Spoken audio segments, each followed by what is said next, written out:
I want to welcome all of our Atlanta area churches, those of you watching from Florida and Alabama, our friends in Southside. Just goes on and on. It's just so fun to all be together.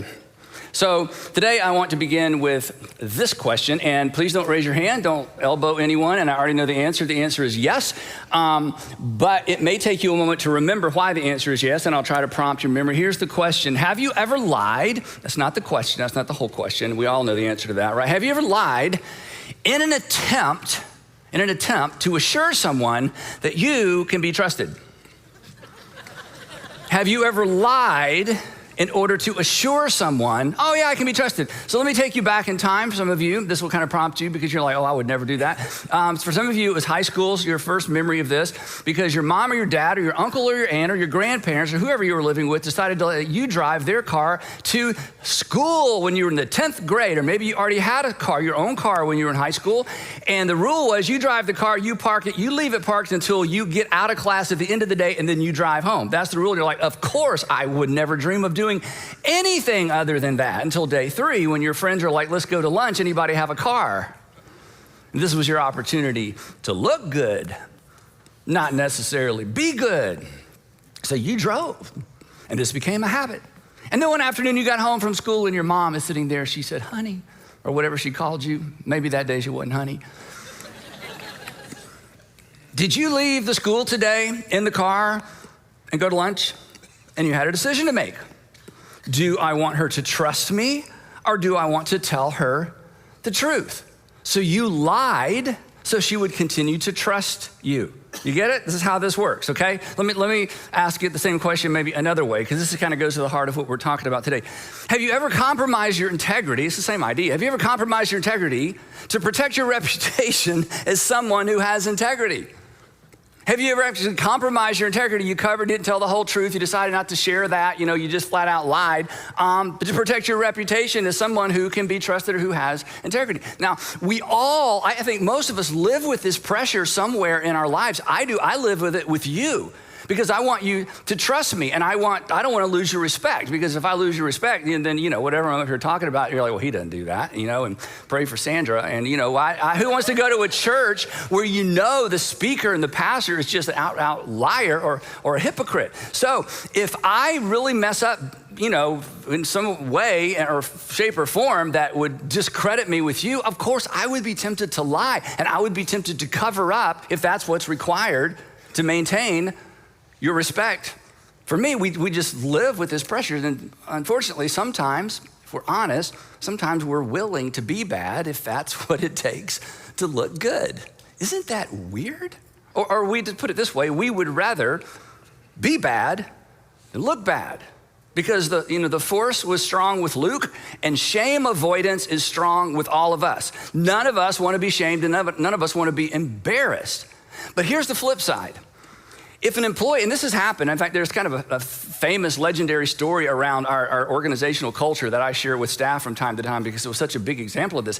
When a staff member comes to me and tells me the truth about something, even if it makes them look bad, especially if they come and they tell me something that makes them look bad that they knew I wouldn't know about otherwise, I don't lose respect for that person. I gain respect for that person. Even though they've messed up, the fact that they owned up, well, that's integrity. Now I know I can trust them because they owned up when they messed up. So today is part 2 of our series, Our Integrity, Your World, or Your Integrity, Our World, Your Integrity, Our World. And the reason we're calling it this is because my personal integrity impacts my world, my family, my community, and your personal integrity or lack of it impacts the people around you as well. And I'm going to give you our official definition for integrity next time, but in general, we know what integrity is. Integrity is the will or the courage to do the right, noble thing just because it's the right, noble thing to do, regardless of the consequences. In fact, especially if there are consequences, especially if there was a less noble thing to do that would keep us out of trouble, but we decided, you know what?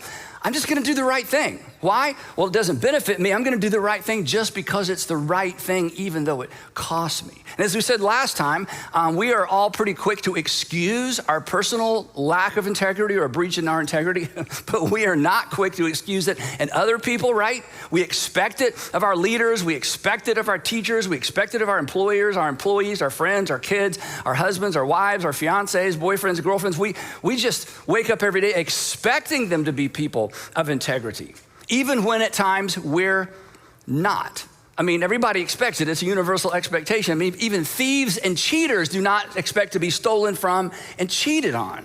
And last time we said this brings us to kind of the big idea, and it's where we spent a lot of our time last time we were together. This big idea that there's an overwhelming and overarching sense of ought to that stands outside of us. There's an ought to that we appeal to, that we hold others accountable to. It stands outside of us. We didn't make it up. It stands outside of us. It judges us. It presses down on our consciences. And we know that we didn't create it, and we can't seem to shake it. And so we said last time, it stands out over us. And again, we appeal to it when we feel like we've been mistreated or someone we love is mistreated. But we know it didn't originate with us. If it originated with us, we would just get rid of it because it gets in our way from time to time. And even though, we may not look like we believe there's an ought to because we don't always do what we ought to, our reactions when other people don't do what they ought to is a dead giveaway that, well, we think there's an ought to that you ought to live up to. Again, we didn't create it. We can't shake it. Last time we saw the Apostle Paul came along and said, well, actually what that is the law of God written in your hearts. That there's a divine element to this, that the law of God is written in your hearts, not like the traffic laws, but there's something in your heart God put there that says you should probably obey the traffic laws because they're good for you and other people. Not the tax laws. God didn't put the tax laws in your heart, but God put it in your heart. You know what? You should probably obey the government because the government's there to support you and take care of you. That thing that informs our conscience when our conscience bumps up against something in our modern world that we struggle with, that creates a tension around, which means that integrity, and this is so important, and especially if maybe you're not a religious person or used to be, or you've kind of dismissed all of that, what the implication is simply this, that integrity, if it exists, unless we just made this up, unless it's just a useful tool, we talked about that last time as well, that integrity is actually anchored to something.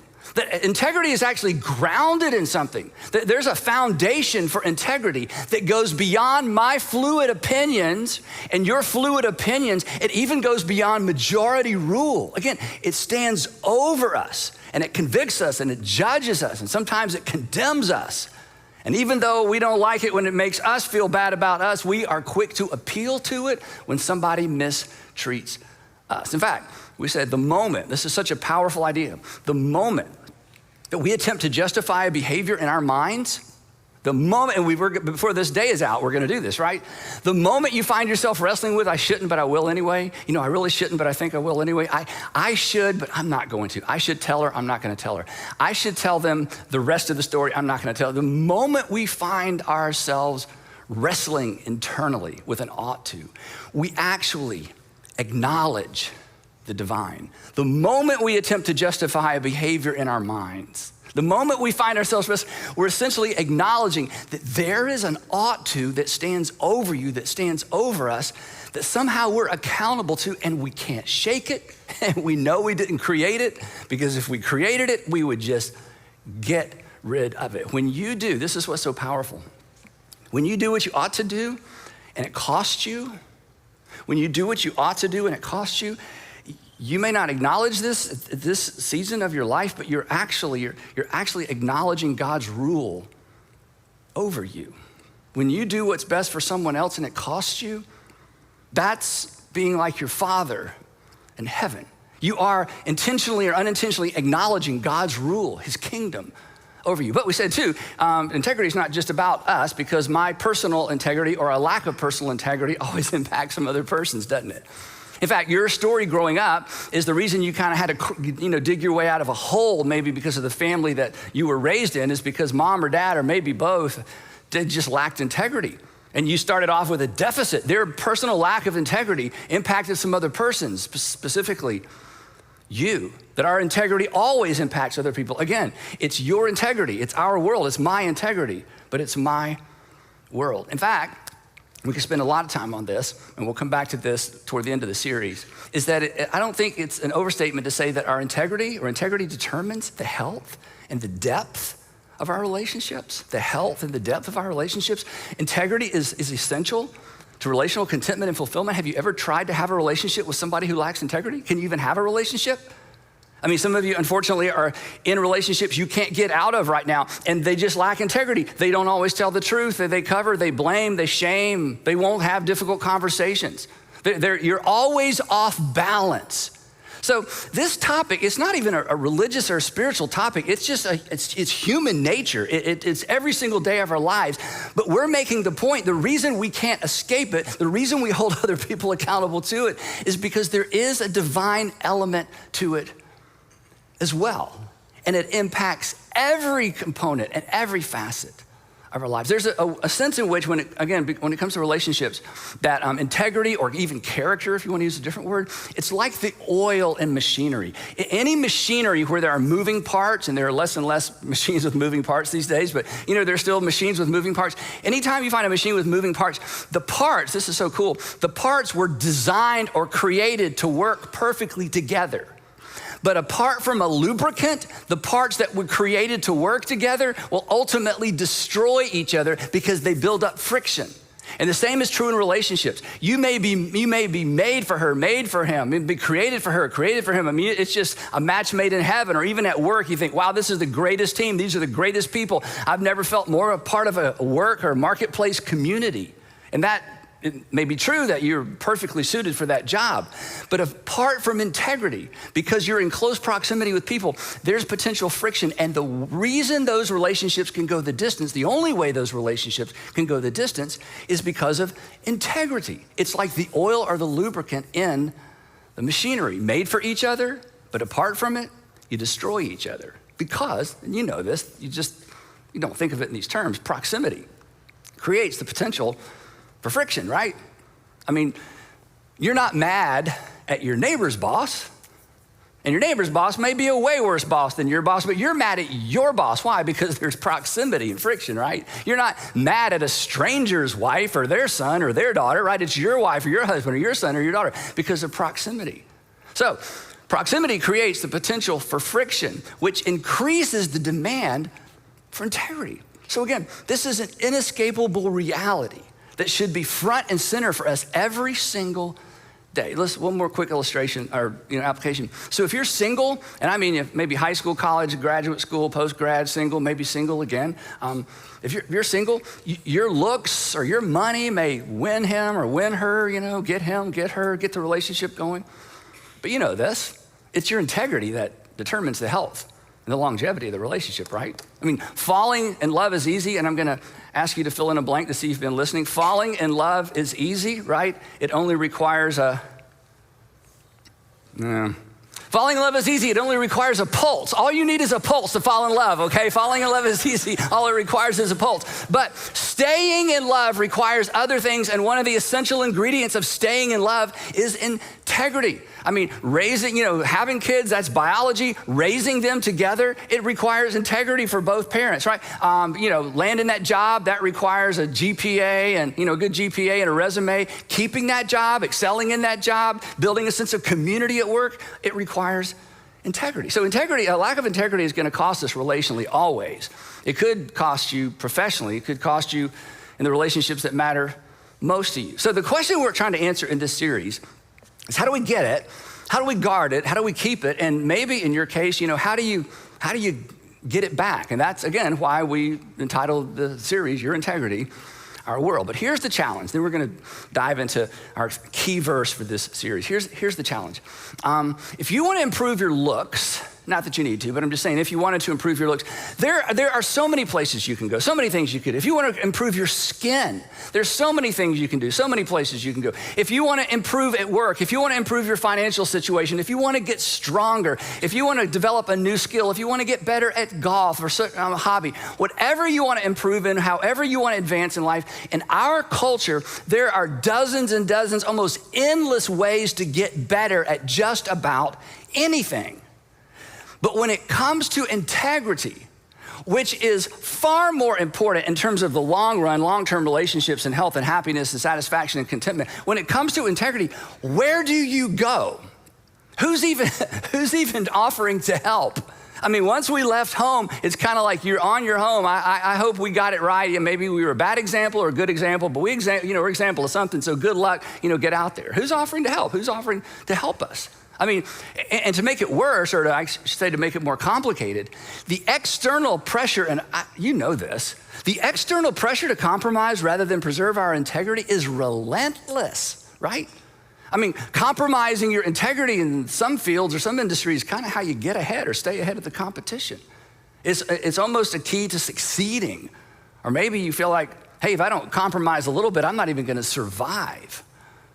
But maybe even more disturbing, and this is kind of the focus of our time, the internal, not just the external, the internal pressure to compromise rather than preserve our integrity is relentless. Because as I said earlier, shame avoidance, failure avoidance is strong in all of us. None of us want to look bad publicly. So when it comes to maintaining our integrity, the deck is stacked against us. There is nobody out there to help you. So good luck. God bless. It's just a mess, right? Now, actually, there's a way forward, but to be honest, it's kind of up to you. It's kind of up to me. Because nobody's gonna help us with this, except the people who are closest to us and love us, but they're kind of wrestling with their own issues as well, right? There is a way to begin, and the way to begin, I'm confident, and we'll see this as we move along, is to embrace a big North Star idea, kind of an overarching big North Star idea. It's found in several places in the Bible. The one we're gonna look at that I think is most direct is actually found in the Hebrew scriptures. It's found in the book, what's called the book of Proverbs, and you're familiar with what a proverb is. A proverb is basically a pithy saying that points to a specific truth or maybe a piece of advice, like a chain is only as strong as its weakest link. That's a proverb that's not in the Bible, but it's true. And there were several contributors to what we call the book of Proverbs in the Hebrew scripture, the most famous being King Solomon. And so here's what Proverbs 11:3 says, and I'm gonna encourage you for the next few weeks to commit this verse to memory. You may not like the version of the Bible that I'm using for it because it's a little clunky, but it's very literal. There are other versions, but I would challenge you to commit this verse to memory. Here's what it says. I'm gonna kind of walk you through the whole verse. It says this: the integrity, there's our word, obviously. The integrity of the upright guide them. The integrity of the upright guide them. In other words, integrity, for people of integrity becomes the guide. It becomes the North Star. It becomes the decision-making filter. It highlights the best option and the options that are off base. It informs their decisions. The integrity of the upright will guide them. Now we're gonna unpack the whole verse, but I just wanna go ahead and launch this uncomfortable question that you may not have an answer to, and that's okay for now, but we all need an answer to this question, and this question is what guides you? The integrity of the upright guides them. In other words, is the person of integrity, the way they make decisions is the reason they're a person of integrity is because their integrity is what guides them. It's the filter through which they decide which options are appropriate, which aren't, what to do, what not to do, how to respond, even if it makes them look bad. But what guides you? What's your North Star? I mean, pleasure, profit, looking good, financial security, status. I mean, the list goes on and on and on, right? And I would guess that you hope that integrity guides you. That's what we're gonna talk about. But here's the challenge. We don't know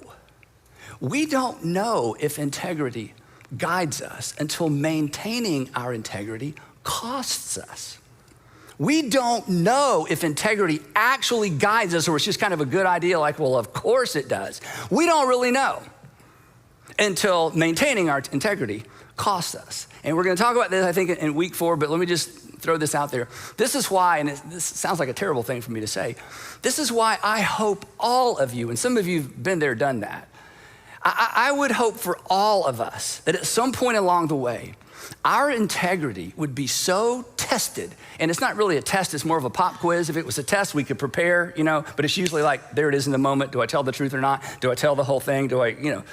I would hope that somewhere in your life in the near future, that your integrity would be tested and that you would pass that test and that it would cost you and maybe even cost you dearly, because in that moment, you will know something about yourself you can't know any other way. That's when we discover what's really most important to us. And on the flip side, it's why we should be very careful before we judge other people whose shoes we've never walked in. I mean, you've thought this, or you've said this. I mean, I know I have. Well, I would never do that. Did you see that? I would never do that. You don't know that. You don't know that. And somewhere out there, there's a that you think sitting here or listening today, you think I would never do that. And then suddenly there's a pop quiz. And if you don't do that, you're gonna lose something. You're gonna miss out on something. They're not gonna call you back, or they're not gonna say yes, or you're not gonna go to your dream school, whatever it might be. And in that moment, you discover, it's the only way to know.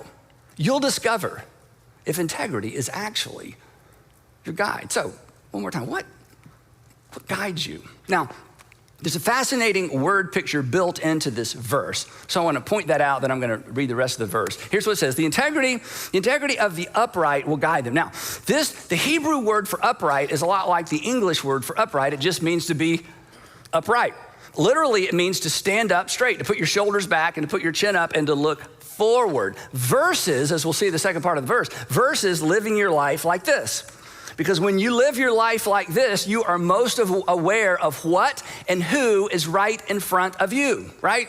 When you live your life like this, you are most aware of what is right in front of you. You're most aware of what's right in front of you. And when you're just looking at what's right in front of you, it limits your options and it limits your perspective.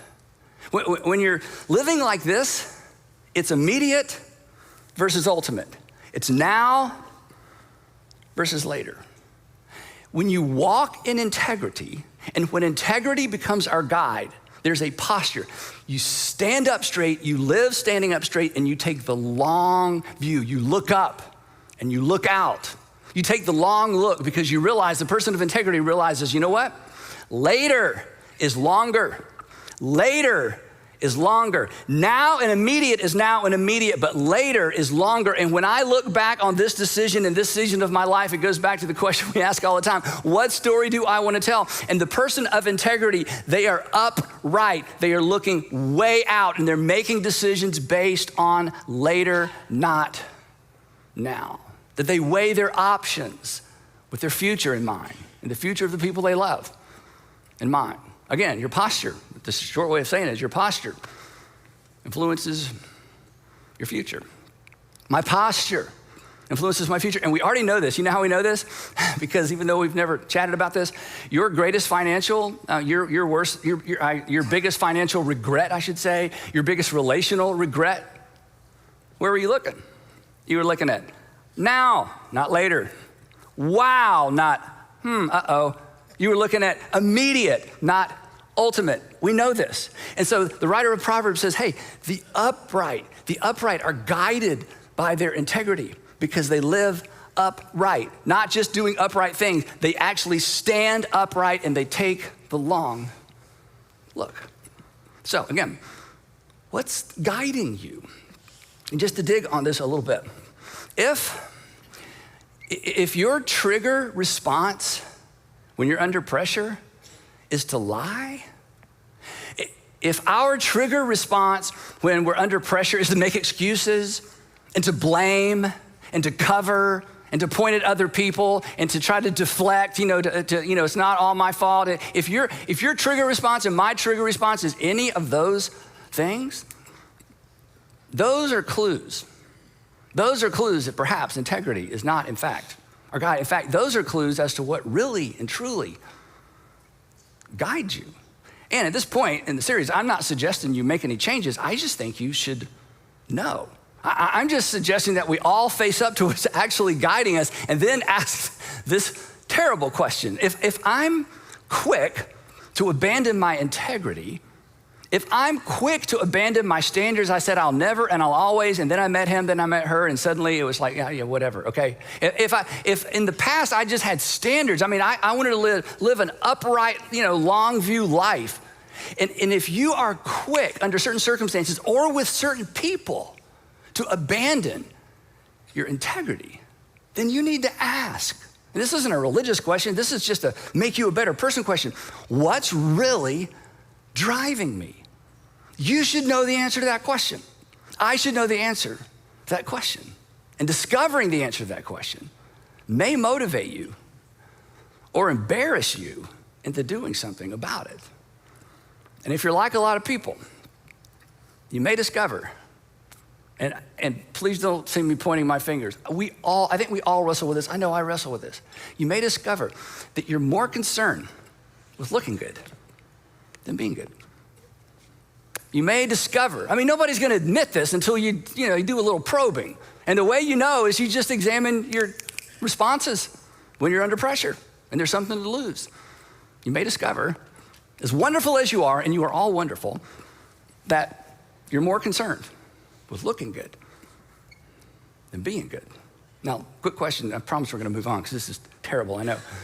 It's like, what about the happy part of, heaven? Talk about Jesus, I know, okay. Don't answer this out loud. What do you think about people like this? What do you think about people who just defend and excuse and lie and look around? What do you think about, people like this? You work with people like this. Unfortunately, you might live with somebody like this. What do you think of these people? You're not like, oh, they're just so great. I want to be more like you. No, it's almost impossible to have an actual relationship with that kind of person. So don't be that kind of person. Discover what's really guiding you. Face up to it. It's terrible. It's a necessary step to getting to where not only you need to be, but probably you want to be. Well, the flip side, what do you think about these kind of people? The people that when they mess up, they own up, clean up. I'm not going to leave you dealing with my irresponsibility. I made an irresponsible decision. It left a mess. I'm going to clean up my own mess. You're not going to have to worry about it. In fact, I'm going to report back in to make sure you don't ever have to deal with this again. I'm owning it.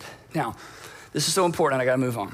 Please remember this, especially if you're a parent, grandparent, if you're married, if you're engaged, if you have somebody you just love and they love you back and you're hoping to spend your life together, or if you have a team at work and you just love working with those people, this is so, so, so, so important. The health of your relationships, and dive into family and even the respect of your children is contingent upon your integrity, not your infallibility. The respect of the people you want, the respect of your kids, your husband, your wife, the people close to you, their respect hinges not on your infallibility. It is okay to make mistakes and it is okay to be wrong. It's not okay to cover and to lie about your mistakes. That the health of that relationship, the respect of the people closest to you, it is contingent not upon the fact that you're perfect and you get it right every time. You're not going to get it right every time. But your integrity, being guided by your integrity, that's what sets the standard for the people around you and the people looking up to you. And that's what maintains the relationship. Again, it's the oil in the machinery. Now, I'm kind of a perfectionist. A lot of you are kind of perfectionists. I hate to make mistakes and I hate to be caught making a mistake. And I had to learn early on as a dad, the quicker I take responsibility, because I just want my kids to think I'm perfect and I'm Superman, It's like, oh, no, the best thing I can do for them is to when I make a mistake, own it, and apologize. And I probably told you this before, but when Andrew was super little, he's our oldest, he's about this big and the other two are, somewhere behind.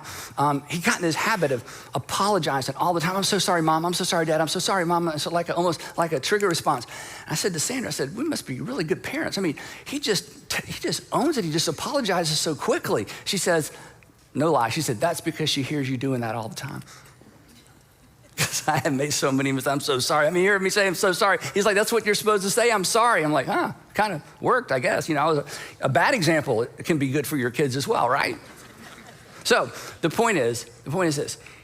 Look, your integrity is more important than your fallibility. So own it. Own it, own it. And when you find yourself wrestling, you've just discovered something else. Maybe your guide. So here's the second part of the verse. The integrity of the upright will guide them, but the crookedness, here's the contrast, the crookedness, the bent is what it really literally means, but the crookedness of the treacherous, and this is a really interesting Hebrew word. The root of this word means to throw a blanket over something, to cover it so you can't see it, to act deceitfully. The people who lack integrity, it's like, don't look over there, cover that up to operate in the dark. He said, ultimately, the crookedness of the treacherous will destroy them. Literally, lay waste to a landscape. The crookedness of the treacherous will destroy them. Eventually, it catches up. Eventually, there's a price to pay because they wouldn't straighten up, because they wouldn't take the long look, because it was all about immediate, not ultimate. It was all about now instead of later. They refused to take into account the harm they would do to themselves and the people around them. So they did themselves harm, and they did harm to the people around them. Now, I'm not going to insult your intelligence to say, which kind of person do you want to be, right? I mean, we all want to get this right for our sake and for the people we love. So here's the verse. The integrity of the upright will guide them, but the crookedness of the treacherous will destroy them. The integrity of the upright will guide them, but the crookedness, right here, right now, what's right in front of me, will ultimately destroy them. And as we know, perhaps destroy the people around them as well. So this is where we're going to leave it today. What guides you? What informs your decisions? Ought to. Is it ought to? Or is it want to? Or is it protect you? Or is it maybe a combination of the two? And again, I want to circle back around as we close. I want to go back to those of you who are single. And by single, I mean from high school, college, grad school, single, maybe single again on. This is so important. And I'm not trying to be facetious.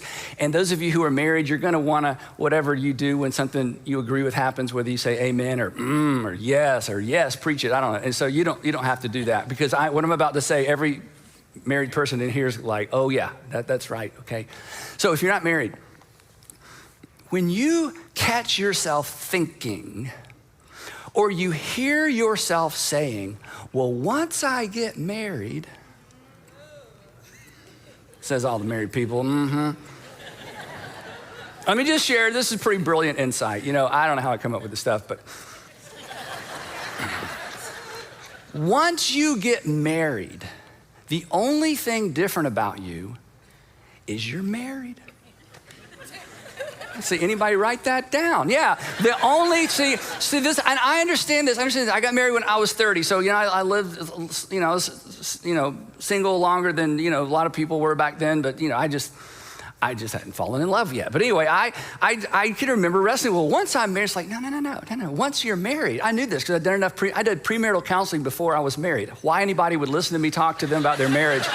They say, Andy, we do our premarital counseling. I'm like, I'm dating. Really, you want? Anyway. So I read a bunch of books, right? And then I got a guy to train me, and I realized when you get married, nothing changes about you except you're married. Okay, just to be specific, okay? This is not a magic ring, Frodo, okay? It doesn't come with any superpowers, okay? Listen, it doesn't make you powerful. It just makes you accountable. Saying I do doesn't mean you can do. It only means that you intend to. And everybody intends to. So here's my point. Integrity. I'm going to do the right thing even if it costs me. I'm going to do the noble thing even if people don't understand. I'm going to do the honorable thing even if nobody even gives me credit for doing the honorable thing, because it's the honorable thing to do. Integrity is a muscle. And the longer you exercise it, the stronger it gets.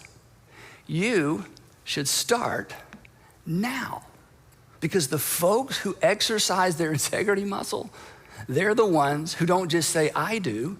They're generally the ones who are ready to can do, because they've been walking upright.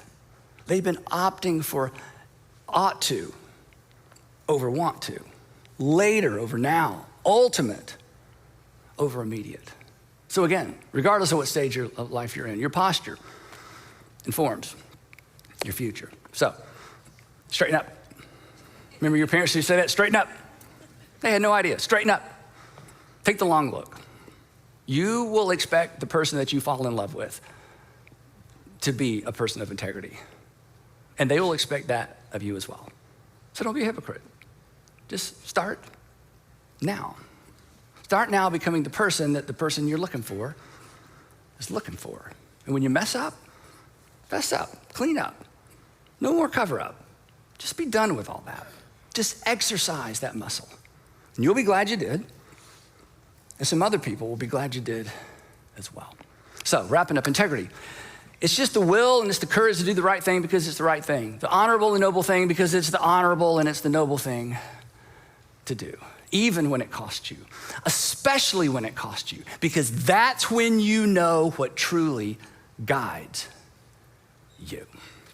And we will pick it up right there next time, part 3 of Your Integrity, Our World, where we're gonna talk about the primary obstacles to integrity and what to do about them. This is so important. We're gonna talk about the primary obstacles to integrity and what you can do about them beginning immediately. So don't miss part 3.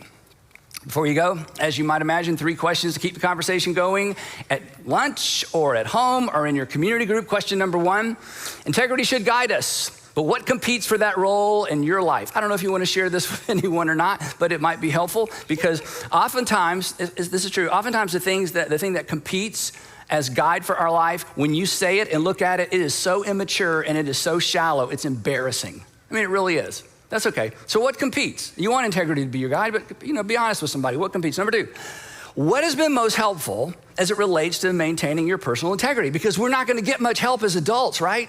So as you think about how you've maintained your integrity, what has helped you? Maybe being in a small group, maybe being a leader somewhere where you felt the accountability of leading some people. What's helped you? And then number 3, again, would you commit this verse to memory? Proverbs 11:3. Just write it on a card, put it on your mirror in your bathroom, or put it on your dashboard of your car, preferably not over your gas gauge. That creates other integrity problems, possibly.